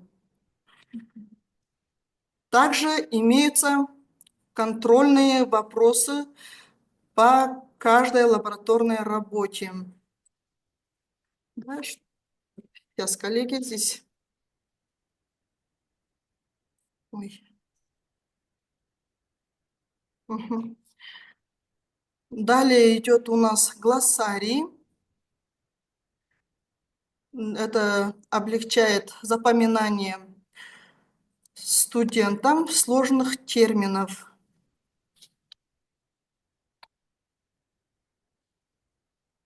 Угу. Так. Далее у нас для проверки знаний, для самопроверки и для преподавателя как бы облегчает труд, да? По каждым главам у нас имеются тестовые вопросы. То есть мы разработали для самопроверки тестовые вопросы. То есть в каждой главе идут у нас тестовые вопросы. Угу. И в конце у нас включен перечень литератур, которые мы использовали для разработки данного учебного пособия. И в заключении учебное пособие «Установка кондиционирования воздуха пассажирских вагонов» представляет собой важный ресурс для студентов колледжей железнодорожного транспорта, а также для специалистов, работающих в сфере эксплуатации и ремонта вагонного хозяйства. Оно обеспечивает систематизированное изложение теоретических основ и практических аспектов кондиционирования воздуха, включая характеристики вентиляционных, отопительных и охлаждающих систем. Методические рекомендации по выполнению лабораторных работ, которые у нас содержатся в данном учебном пособии, помогут студентам в освоении необходимых навыков, а также способствуют глубокому пониманию особенностей эксплуатации и обслуживания оборудования кондиционирования. Данное у нас учебное пособие ожидаем результат от городского методического совета. Но нам разрешили транслировать, пока свидетельства нету, но мы поделились с вами, как мы разработали это учебное пособие. У нас по установке кондиционированию воздуха все. Следующий у нас по программе докладчики. Это у нас... выключим сейчас. Демонстрацию выключим.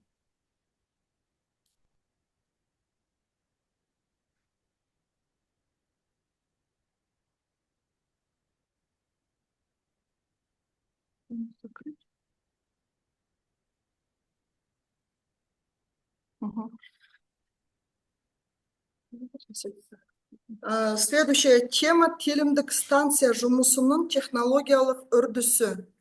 Выступает Цапаева Нургуль Худайбергеновна, Каримов Жанат Шатауевич.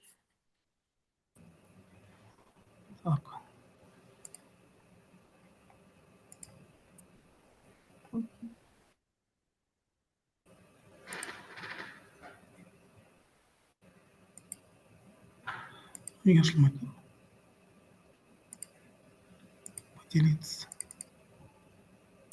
Можно гейшер. Не отыр. Жоқ, кім? Айока? Айока болсын. Сіздердің дауыстарыңыз шығып тұр. Бастай берсеңіздер болады. Нұргүл Құдайбергеновна. Сейчас. Қайда несі? Жоқ, уже поделился. Жоқ, бізде басқа не тұр. Ладно. Да, я уже. Саламатсыздар ма, құрметті әріптестер.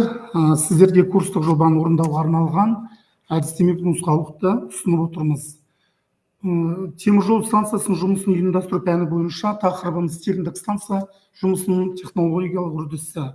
Құрастырғандар Сатпаева Нұргүл Құдайбергенова, Каримов Жанат Шатауұлы. Курстық жобаның құрылымы мен жоспары. Курстық жоба келесі бөлімдерден тұруы керек: кіріспеден, негізгі мәтін, қорытынды және графикалық бөлім. Курстық жобаның құрылымы тақырыпқа және оның күрделілігіне байланысты өзгеруі мүмкін. Жобаның ауқымы түсіндірме жазба, графикалық бөлім станцияның жұмысының тәуліктік жоспар кестесі.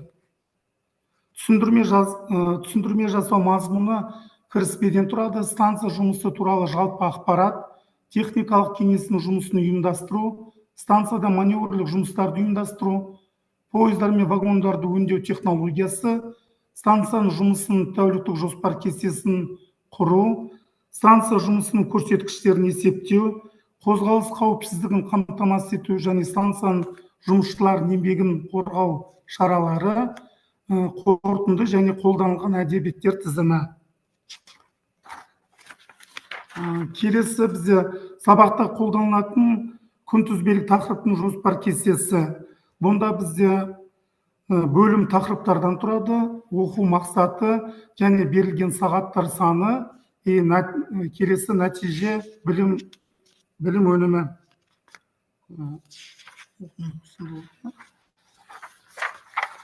Мына жерде бізде берілген әрбір тақырыпты бізде бөлінген. Курстық жұмыс тапсырмасын тарату кіріспесі, кіріспеден басталады. Келесі станцияның техникалық және пайдалану сипаттамасы, станцияның техникалық орталығының жұмысын ұйымдастыру, пойыздар мен вагондардың өңдеу технологиясы. Және келесі бізде осы сағаттар бөлінген, кестеден көрсетілген сіздерге. Курстық жобаны орындауға қойылатын негізгі талаптар. Курстық жобаны аяқтаған әрбір студент жазбаша жұмысқа қойылатын талаптарды білу керек. Бірінші кезекте студенттер зерттелген мәселені тұтастай, оны жеке бөліктерге жан-жақты және терең теориялық қамтуға назар аудару керек. Түсіндірме жазба стандарты А4 қағаз парағында жазылады. Әрбір парақта келесі өлшемдер жиектерінде қалдырылады. Сол жақта 20 мм, оң жақта 5 мм, жоғары және төменгі жағында 5 мм-ден. Барлық парақтар титул бетінен бастап ретімен нөмірленеді. Түсіндірме жазбаны материал келесі ретпен орналасады. Титулдық бет, мазмұны, кіріспе, түсіндірме жазбаның негізгі мәтіні, қорытынды әдебиеттер тізімі. Түсіндірме жазбаның мазмұны жаңа беттен басталады, бөлімдерге бөлінген. Бөлімдерді өз кезегінде мәтіннің жалғасы, қызметін атқаратын бөлімшелерге бөлуге болады. Барлық бөлімдер мен бөлімшелерде қысқаша және мазмұнына анық сәйкес келетін және негізгі мәтіннен 2 бос жолмен бөлінген тақырыптар болу керек. Келесі жобаны әзірлеу тәртібі. Келесі слайдқа. Жобаны әзірлеу тәртібі кіріспеден тұрады. Кіріспеде еліміздің экономикадағы темір жолдың маңызы көрсетіледі. Темір жол көлігінде қатысты басқа органдар мен үкіметтің шешімдеріне белгіленген негізгі міндеттер.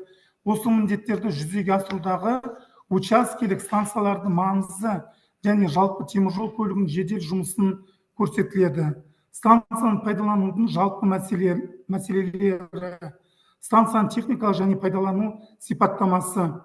Станцияға іргелесе аумақтарды техникалық жабдықталуына және станцияның жабдықтарына сипаттама беріледі. Оның сызбалары, пойыз, жолаушы және сырғанау. Жұмыстарын орындауға арналған құрылғылар, маневрлік учаскелердің маневрлік жабдықтары. Станциямен орындалатын жұмыс көлемінің сипаттамасы берілген. Транзиттік пойыздарды өткізу, пойыздарды бөлшектеу және қалыптастыру. Станцияны теу. Станцияны сипаттағаннан кейін станцияның масштабсыз диаграммасын салу қажет. Станцияның осьтерінде масштабты емес диаграммасы А4 парағына сызылған. Саябақтарда жолдардың саны курстық жобаны жобалауға арналған жеке тапсырмаға қатаң сәйкес келуі керек. Келесі слайдта мысалы станцияның сипаттамалары. Мысалы станцияның сипаттамалары. N учаскелік станциясы MN және N0 учаскесінде орналасқан парктердің орналасуына сәйкес көлденең типті станция болып табылады. MN және NO учаскесінде қос жолды және автоматты блоктаумен жабдықталған. Қабылдау және жөнелту жолдарының пайдалы ұзындығы 850 метр. Станцияда 3 парк бар. Қабылдау жөнелту паркі, бірінші тақ нөмірлі пойыздарды қабылдауға және жөнелтуге арналған 3 жолдан тұрады. Қабылдау жөнелту паркі 2-3 жолдан тұрады. Жұп бағыттағы пойыздарды қабылдауға және жөнелтуге арналған. Сұрыптау паркі 6 жолдан тұрады және вагондарды толық құрамға жеткенше жинақтауға арналған. Пойыздарды бөлшектеу үшін тартылу жолдардың қарай 4,5 промилле енісі бар тартпа жолдары қолданылады. Барлық бағыттама бұрмалар мен сигналдар электрлік сигнализация жүйесіне кіреді. Келесіде бірінші парктер мен жолдардың мамандануы. Дұрыс мамандау парктер мен жолдар станциясының жолдық дамуын тиімді пайдалануға пойыздық және маневрлік қозғалыстардың минимум минимумға дейін азайтуға, маневр локомотивтердің арасында жұмысты рационалды тартуға мүмкіндік береді. Қабылдау жөнелту парктерінде транзиттік пойыздарға өңдеуге келетін және өз құрамындағы пойыздарға арналған жолдарды қарастырылуы тиіс. Қажет болған жағдайда пойыздардың аз саны, әртүрлі категориялары пойыздардың өңдеуі бірдей жолдарға жүргізу мүмкін.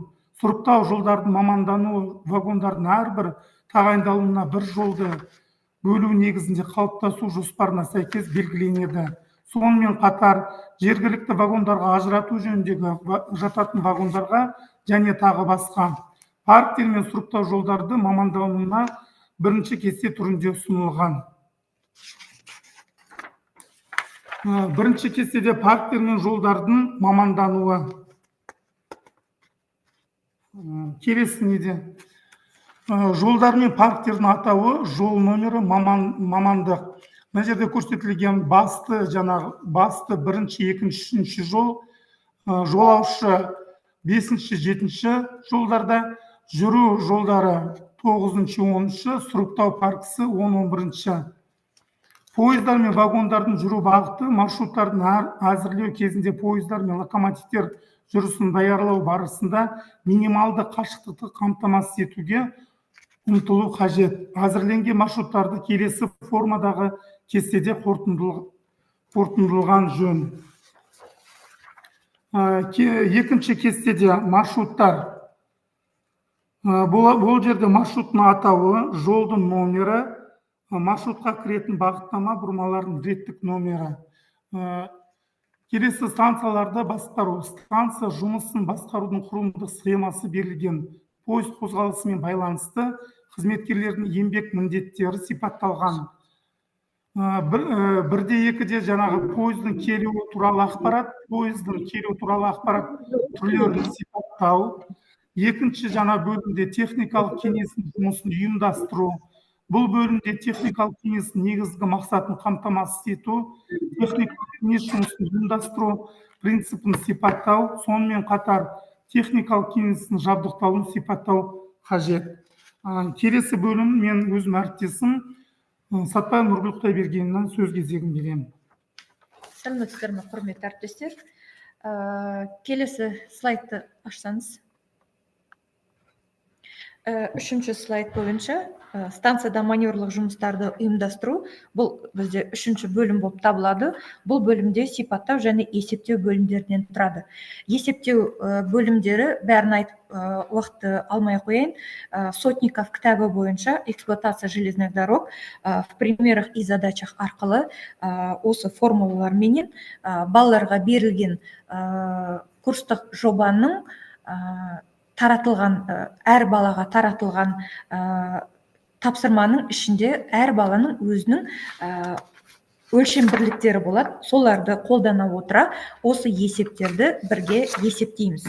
Келесі 3/2 телімдік пойыздарды қалыптастыруды аяқтаудың технологиялық уақыты сол жаңағы Сотников кітабы арқылы есептелініп шығарылады. 3/3 біріктірілген пойыздарды қалыптастыруды аяқтау уақыты. Ол да жаңағы Сотниковтың есептеу жаңағы примеров и задачах кітабы бойынша есептелінеді. Одан кейін 3-ші кестеге станциядағы пойыздар мен вагондардың операцияларын уақыты осы жерге бәрі есептелініп салынады. Қай уақытта неше минутта олар тұру керек түгелі көрсетілген. 3/4 маневрлық жұмыстарды ұйымдастыру. Станцияда маневрлық жұмыстар қалай ұйымдастырылады, сол принциптері сипатталынады. 4-ші раздел бойынша, бөлім бойынша пойыздар мен вагондарды өңдеу технологиясы. Бұл жерде техникалық станция арқылы бізде транзиттік пойыздар өңдеуді, өңдеусіз және жергілікті осы 3 пойыздардың жұмыстары көрсетілген, қалай есептелінеді, не істелінеді, осы бөлім бойынша бізде көрсетіледі. 5-ші тарау бойынша станцияның тәуліктік жоспар кестесі қалай құрылады, қалай есептелінеді, қалай сызылады, сол описание бойынша жазылады. Бұл бөлімде станцияның күнделікті жұмыс кестесінің мәні ашылады. Тәуліктік жоспар кестесі 24 сағат кестеге сызылады. Бұл жерде уақыт саны беріледі, сызықтар арасында қашықтықтар мәні көрсетіледі, перегондағы 20-30 мм сызылады, қабылдау жөнелту жолдарын жүру және тарту жолдары және маневрлық локомотивтерді 10 мм сызбасыменен сызылады. 6-шы бөлім бойынша станцияның телімдік көрсеткіштері есептелінеді. Ең алғашқы біз жаңағы балаларға берілген задания бойынша әр бала өзінің келген кеткен пойыздарды қабылдайды, жөнелтеді. Содан кейін шыққан уақыттарды осы 6-шы бөлім бойынша негізгі көрсеткіштер кестесіне есептеп шығарады. Бұл жерде транзиттік пойыздар номері жазылады, келу уақыты және кету уақыты сызылады. Одан кейін станцияда болған уақыты есептелінеді, пойыздар, вагондар саны саналынады, вагон сағат саны, тоқтауы және қанша минут тұрғаны есептеп шығарылады. 6-2 кестесінде келу және тарту операциялар бойынша пойыздардың номері, өңдеуге келуі, вагондардың саны, келу уақыты және қанша уақыт тұрды, келгеннен кейін тоқтап қалған уақыты беріледі. Вагондар сағатының тоқтап тұру, келу операциялары есептелінеді. Құрама пойыздарды таратудың анықталу уақыты, уақыттың құрамдылығы, тарату операциялары және вагон саны беріледі.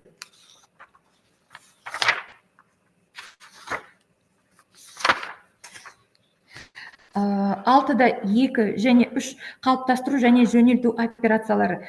Бұл жерде таблицада пойыздардың номері, оның қалыптасқан уақыты, пойыздардың вагондар саны, қай уақытта пойыздар келді, орындалған операциялар және қай уақытта пойыздар кеткен формула арқылы есептелініп, жаңағы таблицаға салынады.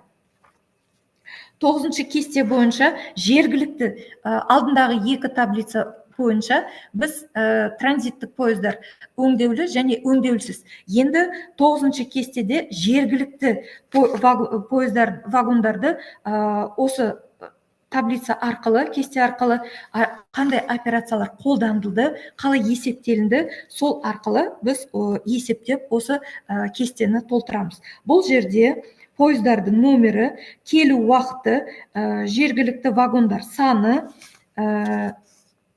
жүк операцияларының басталу уақыты, вагондардың келгеннен жеткізуге дейін тұрған уақыт саны, жеткізуден дейінгі вагон сағаттары, жүкке таратылған вагондар саны операциялар,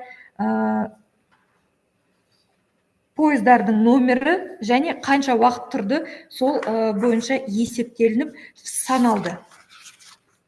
Сонымен 6-шы бөліміміз бізде түгелі есеп шығаруменен қалай есептелінеді, қалай таблицалар толтырылады, кестелер түгел осы жаңағы біздің не бойынша, кесте бойынша көрсетіледі. Ал енді 7-ші разделға келетін болсақ, еңбекті қорғау және қауіпсіздік техникасы және қозғалыс қауіпсіздігі. Бұл бөлімде пойыздарды қабылдау және жөнелту, маневрлік жұмыстар кезінде қозғалыс қауіпсіздігін қамтамасыз ету шаралары, сондай-ақ пойыздар қозғалысына байланысты жұмысшылардың еңбегін қорғау мәселелері қарастырылған. Кейіннен осы пояснительная записка толығымен есептеліп жазылғаннан кейін әр студент қорытынды жазу керек. Бұл қорытындыда әдістемелік нұсқамның қорытындысында телімдік станция жұмыстық технологиясы үрдісі жетілген негізгі бағыттама анықталуы тиіс, олардың өндіріс тиімділігін арттыруға, ресурстар үнемдер және сапалы ауытқуашылықты алуға көмектесу болу қажет. Кейіннен қолданылған әдебиеттер тізімі көрсетіледі. Қандай әдебиет тізімдері жазылған, сілтемелері көрсетілу керек. Сол арқылы пояснительная записка толығымен толтырылу керек. Назарларыңызға рахмет.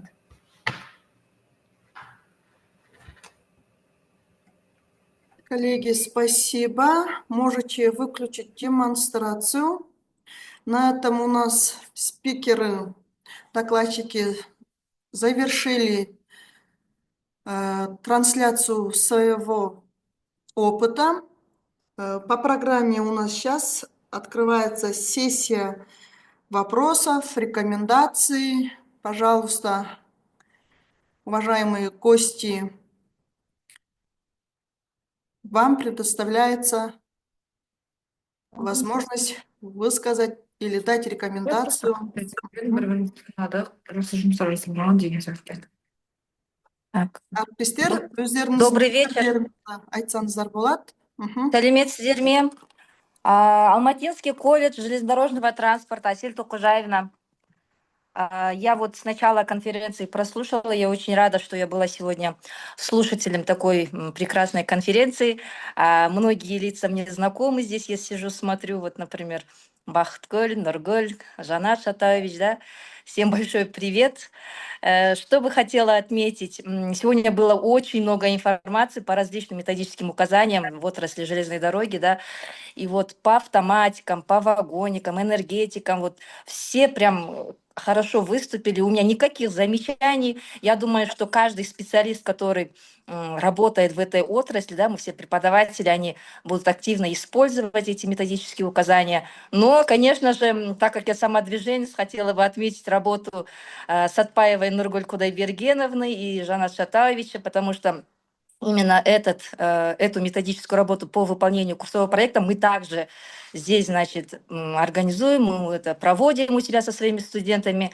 Все было дано очень доступно. Эта информация у нас, конечно же, используется. Надеюсь, и в дальнейшем будет использоваться. Я очень рада, что мои коллеги внесли свой вклад в этой отрасли, да, и я хочу пожелать только удачи. Всем спасибо большое за выступление, те, кто у нас выступал. Спасибо. Спасибо, Асель Токужаевна. Сұрақтарыңыз жоқ, иә, бұл бойынша?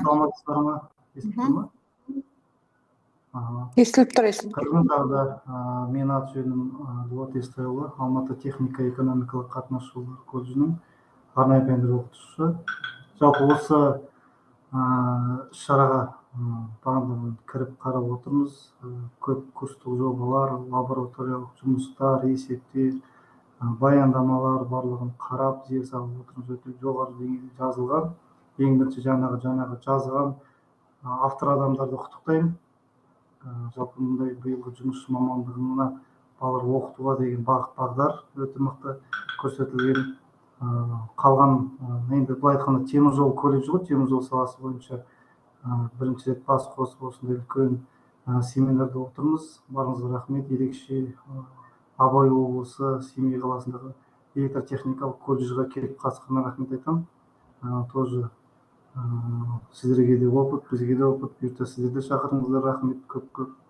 Енді бұндай шараны көбірек өткізсек деген ой. Былай бәрі күшті, бәрі әдемі. Өзім локомотивщикпін, жаңа Елена Анатольевна бар, Леонид Сергеевич бар, жұмыстарын көрдік, Т-33 жайлы, басқа жаңа құрылғылар жайлы тоже ақпарат алдық. Ертең болашақта осы материалдар шығып, бұйыртса опыт алмасайық, көрейік, біз көрейік, біз өзіміздікін берейік.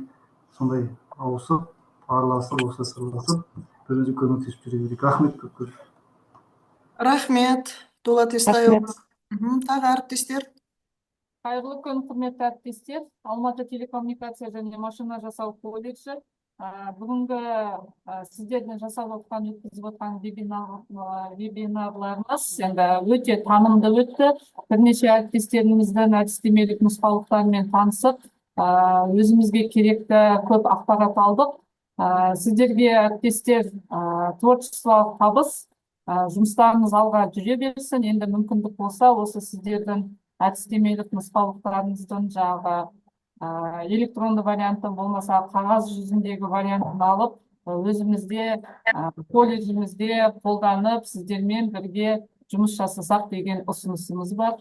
Рахмет барлықтарыңызға. Жақсы, рахмет. Тағы пікірлеріңіз, сұрақтарыңыз бар болса, әріптестер. Сәлеметсіздер ме? Сәлеметсіздер ме? Мен Семей қаласынан электротехникалық колледж мұғалімімін. Арнайы пәндерден Каптагаева Айгерім Жылмұхаметовна.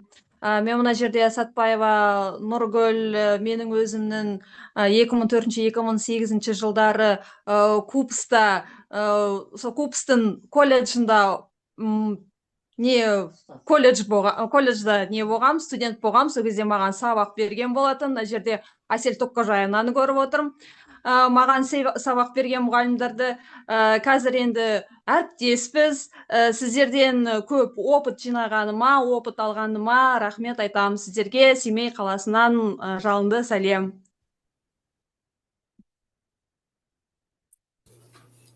Жақсы, рахмет. Семейге жалынды сәлем. Тағы әріптестер.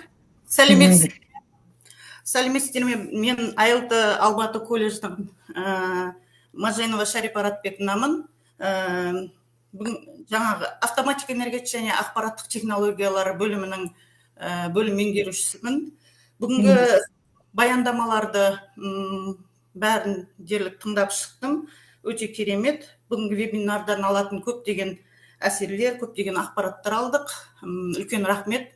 Болашақта осы сіздердің жаңағы курстық жұмыстарға арналған және тәжірибелік жұмыстарға арналған көптеген оқу құралдарыңызбен, методичкаларыңызбенен пікір алмасып, сол методичкаларды қолданамыз деген үміттемін.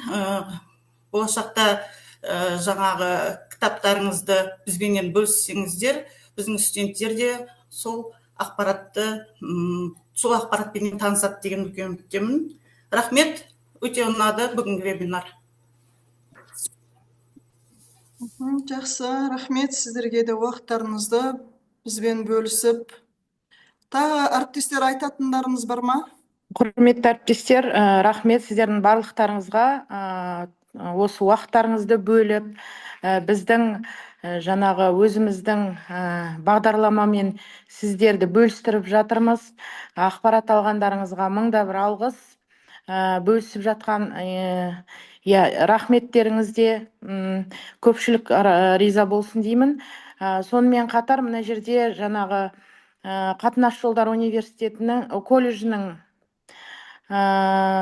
Дулат Естайұлы бастаған тобына осы вебинарға қатысқандарыңызға көп алғыс айтам.